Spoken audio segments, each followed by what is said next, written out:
My name is Doug Shirley. I recently moved to Texas. I'm in the district office of Congressman Marchant. And I served in Vietnam, certainly had exposure to Agent Orange, which I did not think much of at the time. However, 2 years ago, I was diagnosed with a serious case of prostate cancer, which has required extensive surgery and medical care. And a friend of mine who was a medic in country told me that I needed to contact the VA and begin learning about Agent Orange exposure, which I did. And very early on in the process, I explored the VA's website, got a lot of information out of that, and I filled out the forms, which are actually not very difficult. If you've been in military service, I'm sure you've seen forms very similar. There's only 2 or 3 that are really important. Filled those out and sent those off to the VA. I had kind of expected that it would take 3 to 4 to 6 months to get a return result on my medical case. However, I was advised that it may take as much as 18 months before the VA ruled on what my medical condition was.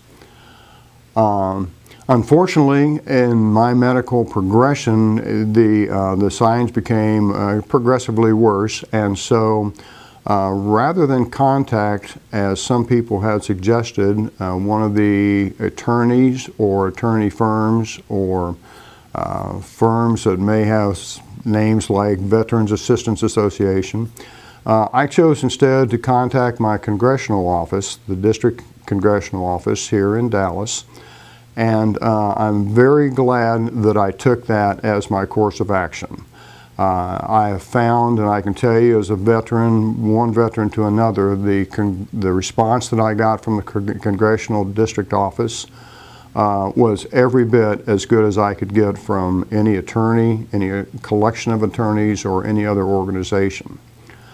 There is a veterans representative in my congressman's office, and I work closely with him. At this time, the VA advises it's approximately 18 months before you do get a result. The representative in the congressional district office was able to move that up closer to 14 or 15 months, which may not seem like a lot, but it does bring me a great deal of peace of mind and does help with the finances, which have been out of pocket, and also lets me plan in advance now. I have a point in time where I know where I stand in the whole process. And on a personal note, I would like to tell you that the service I received from the representative, the veterans representative in my congressman's office, was also personally responsive to my individual case. It was very clear to me that I was not just another file, another folder, another case to be shuffled from here to there. The representative who handled my case clearly cared about veterans, cared about me personally, knew my case when I called, and he was just personally very responsive to my personal situation. And so my recommendation to you would be, do not be shy, do not be intimidated, do not be afraid for any reason to contact the congressional office. They're there to serve you, to serve us, the veterans, and the service that I got was absolutely as good as anything that could have gotten anywhere. That's my honest belief.